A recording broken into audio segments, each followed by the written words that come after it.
देर रात गए मंदाकिनी को रसोई से कुछ आहट सुनाई देने लगी।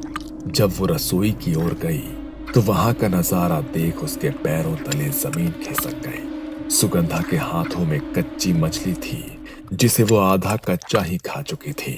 उसके कपड़ों और मुंह पर खून लगा था और वो इस समय किसी राक्षस जैसी डरावनी नजर आ रही थी। सुगंधा, ये क्या कर रही हो तुम? क्या हुआ है तुझे? भूख लगी थी, इसने मुझे मच्छी खिलाई, अब मैं इसके साथ रहूंगी। ये क्या बोल रही है सुगंधा? क्या हुआ है तुझे? क्या हुआ माँ? चिल्ला क्यों रही हो? ये कच्ची मछली, छी, ये कैसे हुआ? ये कहां से आई मेरे हाथ में? इतना कहकर सुगंधा उल्टी जैसी आवाजें करने लगती है। तू चल, तेरी तबीयत सही नहीं है। मंदाकिनी ने उसे उसके कमरे में छोड़ दिया था और उसके बाद वो जाकर सीधा तपन को उठाती है। सुनिए, कुछ ठीक नहीं लग रहा है। सुगंधा कच्ची मछली खा रही थी। उसकी वो आंखें, आवाज, वो सब मेरे मन का वहम नहीं हो सकता। सुबह देखते हैं। अभी रात को हम लोग क्या कर सकते हैं? कहाँ जाएंगे? किसी तरह बस रात बिताओ। ठीक है। इंद्राणी और सुगंधा का कमरा पास पास था। देर रात गए इंद्राणी को अपने कमरे के दरवाजे पर जोर जोर से दस्तक सुनाई देने लगती है। कौन? कौन है? आमाके आरुमाचाई, तू आती है या नहीं? मुझे मच्छी दे वरना अच्छा नहीं होगा। सुगंधा की डरावनी आवाजें सुनकर इंद्राणी बुरी तरह से घबरा गई थी। सुगंधा के बार बार कहने पर भी इंद्राणी दरवाजा नहीं खोलती है। काफी देर तक उठापटक और दरवाजा पीटने के बाद अचानक सब कुछ शांत हो गया था। अगली सुबह मंदाकिनी की चीख से इंद्राणी की नींद टूटती है। घर के बाहर कई जानवरों के शरीर के टुकड़े बिखरे दिखाई दे रहे थे और सुगंधा अपने कमरे में बिस्तर के नीचे बेहोश पड़ी हुई थी। ये सब संयोग या हमारे मन का वहम नहीं हो सकता। आप भुवन को बुलाइए, उसे जरूर कुछ तो पता है। वो उस दिन कुछ कहने की कोशिश कर रहा था लेकिन मैंने ही चुप करा दिया। थोड़ी देर में भुवन घर पहुंच गया था। बीती रात की कहानी सुनने के बाद उसके माथे पर पसीना आ गया था। ये सब वही है जो आप समझ रहे हैं। इस नदी के आसपास एक मैछो भूत का साया है, इसलिए गांव के लोग इस हवेली या नदी के आसपास नजर नहीं आते हैं। मैंने आपको सावधान करना चाहा था लेकिन मेम साहब नाराज होने लगी थी तो मैंने बात बदल दी। मुझे बस ये बताओ, अब क्या होगा? कैसे सब सही होगा? मेरी बच्ची, उसे ठीक कर दो बस। एक बार कोई उसे मछली खिला देता है तो उसकी भूख बढ़ती ही जाती है।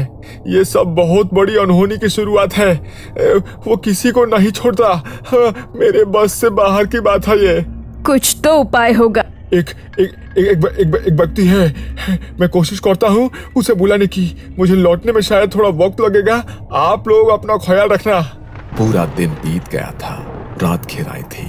भुवन अभी भी न लौटा था। इधर पूरा परिवार बेचैन होकर किसी तरह समय काट रहा था। सुगंधा पूरे दिन से बिस्तर पर ऐसे लेटी थी जैसे शरीर में जान ही न बची हो। रात हो गई है, कब तक ऐसे बैठे रहेंगे?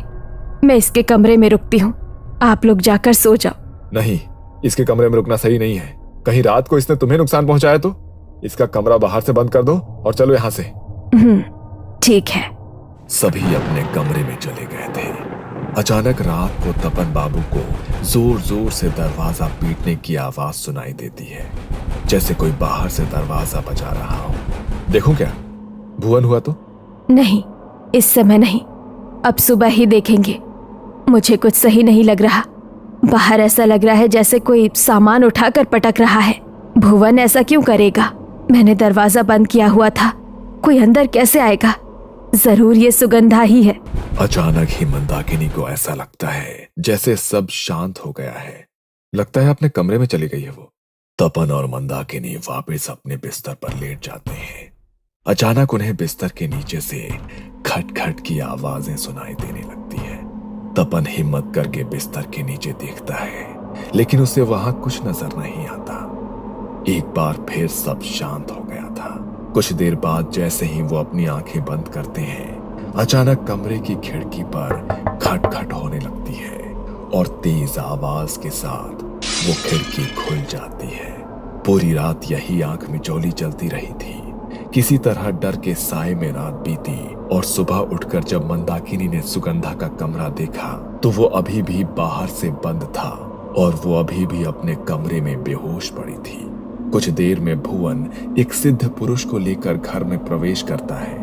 भुवन ने आपको बुलाया ना? क्या समस्या है?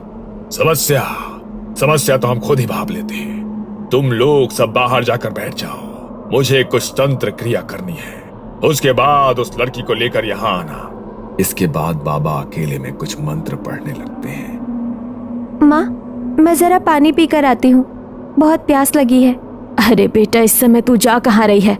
बाद में पी लेना पानी। यूँ अचानक से बेचैन नजर आने लगी है। सुगंधा के लिए परेशान है ना? परेशान मत हो, हमारी सुगंधा बिल्कुल ठीक हो जाएगी, भरोसा रख।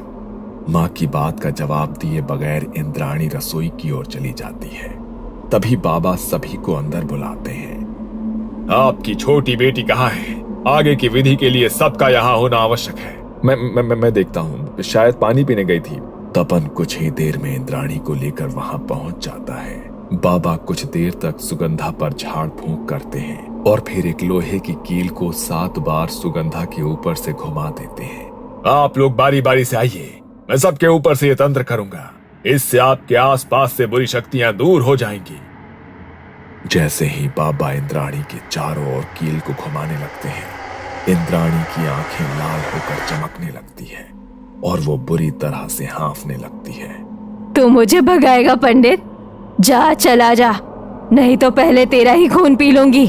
पकड़िए इसे जल्दी, यही है वो। हाँ।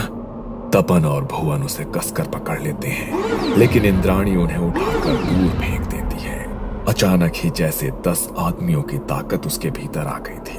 बाबा ने साथ लाई हुई भभूत उसके माथे पर मली और फिर उसे रस्सियों में जकड़ दिया। लेकिन ये सब हो क्या रहा है? वो भूत तो सुगंधा के अंदर था, फिर ये इंद्राणी ने तुम्हें जो कहानी सुनाई वो आधी अधूरी थी।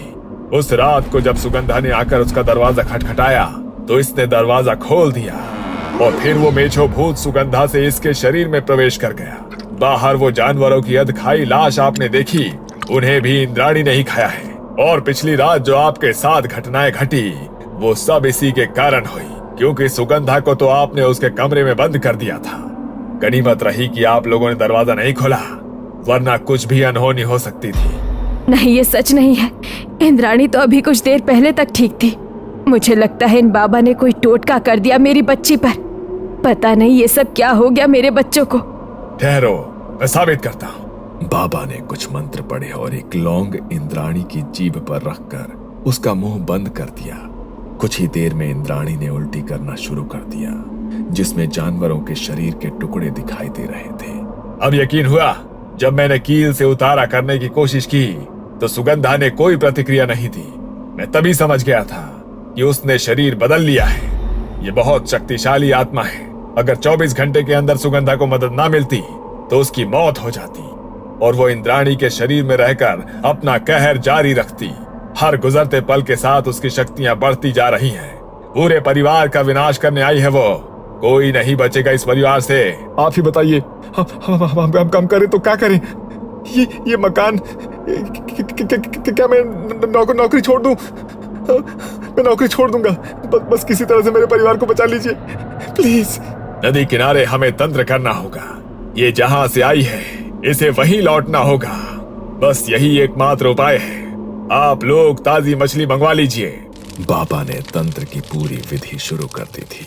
परिवार के सभी लोगों को अभिमंत्रित करके धागा पहनाने के बाद उन्होंने नदी किनारे रेत पर बैठकर 4 बांस सामने रखे और अपने मंत्रों की शक्ति से उन्हें जागृत करने के बाद घर के चारों दिशा में गाड़ने के लिए दे दिया। भुवन ने जाकर घर के चारों ओर बांस काट दिए थे। अब बस एक बार उसे इंद्राणी के शरीर से बाहर निकलना है। आपका घर अब सुरक्षित है। वो चाहकर भी उसमें प्रवेश नहीं कर सकता। आप सभी को घर के अंदर रहना है। बस इंद्राणी को यहाँ कुर्सी सहित मजबूती से बांध दो। सभी लोग घर के अंदर चले गए थे। बाबा ने एक रक्षा सूत्र लेकर इंद्राणी के चारों ओर लपेट दिया और उसके बाद हवन कुंड से कुछ कुछ दूरी पर मछली को रखते हुए नदी के अंदर की ओर रास्ता बना दिया।